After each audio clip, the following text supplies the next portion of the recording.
So let's get started. Acura Integra Type S, H&R low-end springs. Let's start with the rear. So step number 1, get the vehicle in the air. Step number 2, let's take the wheels off.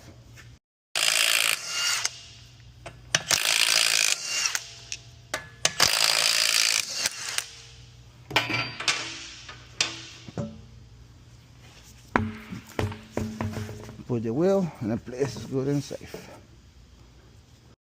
Okay, so next we're gonna loose up the lower control arm bolts where the camber bolts are, just to make sure that whenever the arm swings down, it has no resistance and it will not damage the bushing.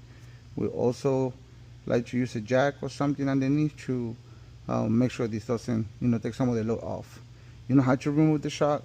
We're gonna remove the 12 right here, and then I believe this is a 19. So let's start with this, and then we'll move forward with the other two. And it's all in it. So now number 12, let's take the sweat bar links. I will try not to hit this with an impact.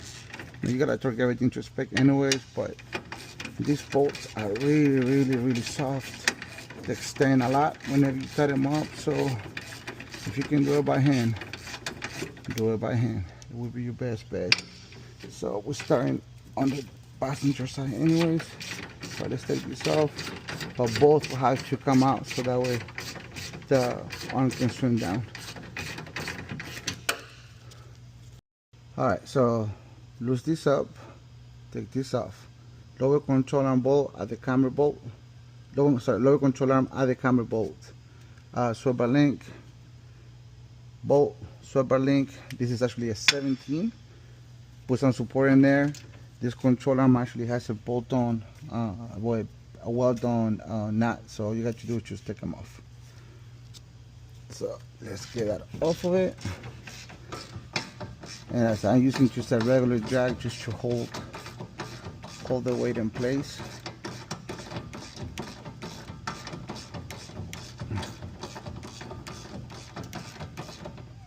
Okay, so once the bolt is off, a couple things can happen. Number 1, the whole knuckle is actually free, so it will move. So it's not making contact with the control arm anymore. So now you can bring the control arm down, taking the pressure out of the spring. You have no pressure in the back of it neither, because you remove the bolts, and your spring is pretty much loose. So put it away, give enough room, and it's off. So here we are, H&R, beautiful lower springs. So most of the time it's the right rear, left rear.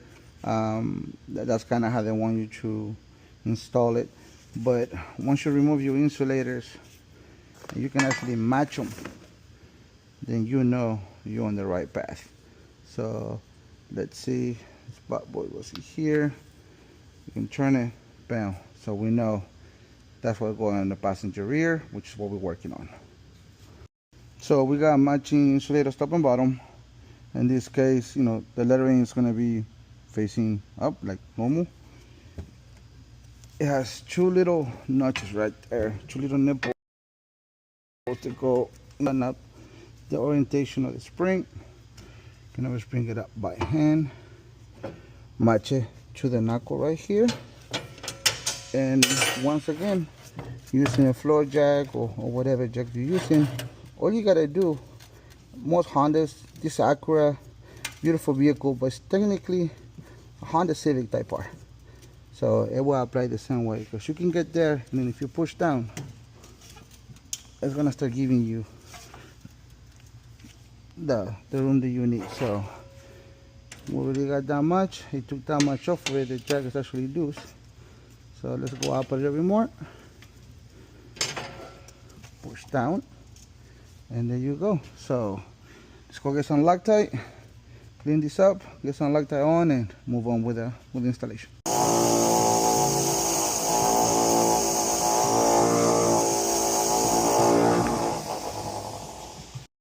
Alright, so we got bolt clean, Loctite is ready, hole is lined up.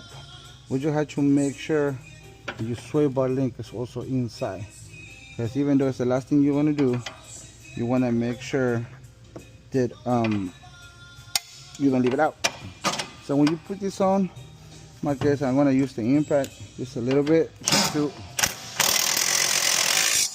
hold it, because I'm not going to tighten all this up until the weight of the vehicle is on it, and I can torque everything to specs, mark it, clean it, make sure everything is good. So it's pretty much your crash course, basic, how to install the rear springs on pretty much any type of Honda.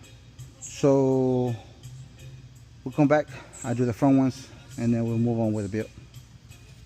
Alright, so now we got the weight of the vehicle back on. We put the swivel bolts, link bolts back on it. Same thing with the one for the knuckle. Now it has the weight on it. Bushings are correct, so we're gonna torque it. I gotta double check, but I believe it's 51 or 52, and this is in the 30s. So, and this is 85 once the alignment is done. So let me double check my specs, get everything torqued and marked, and move on to the front.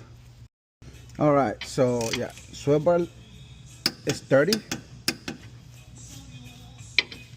So make sure that it's good and tight at 30 psi, not German. Okay, so this one is gonna be actually 51, and this one is gonna be 75. So once we know everything is good and tight, it's torqued, it's time to make sure none of these pieces move in the future. This is good practice. This is a really good marking paste that you can get from Red Block. So, but now you know that it's torqued, it's taken care of, it's done properly. This stop pending until we do the alignment. Okay, so we're in the front. It's a little more complex than the rear, of course. So, but best practice, number one, some WD-40. Make sure all of this is good and lubricated before you start working on it. That way it can slide right out. So next, we're gonna remove brake line from here. We're gonna remove the dampener wiring. This bolt for the strut mount, this rear strut mount, for the strut rear mount, and then this one too, as well as the sway bar. From that point on, we're gonna undo the ones on top, and once we take the CV axle nut out, we should be able to swing this whole thing forward and the shock that way. So let's hope we can get it done without any issues.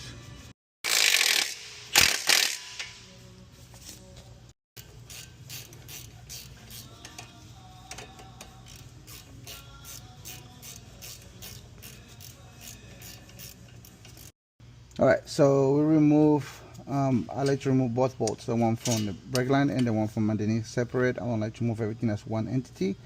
Disconnect the dampening wiring. So right now we're gonna, and the swivel link as well. So we're gonna remove these two, and then the CV axle nut. Okay, so a little more what was supposed to be done. So besides what we took out already, we also need to remove swivel link, start right in. Stabilizer link from the motor, and also the ride height sensor right there. So, and then it comes loose. Alright, so springs are installed. We remove tie rod end. We remove the sway bar. We ended up removing this bolt over here too. But once the CV axle goes in, everything goes nice and snug in there. So let's do the other side. Okay, so everything buttoned up. Try to make it as easy as possible, but in the end we still had to take off tie rod ends, both of the bolts for the shock, sway bar, stabilizer in the bottom, and the actual CV axle nut. So after that, you push it down, push it forward. You got to, mess with it a little bit, but other than that, it's good, it's done, everything torqued to specs, and I hope this helps.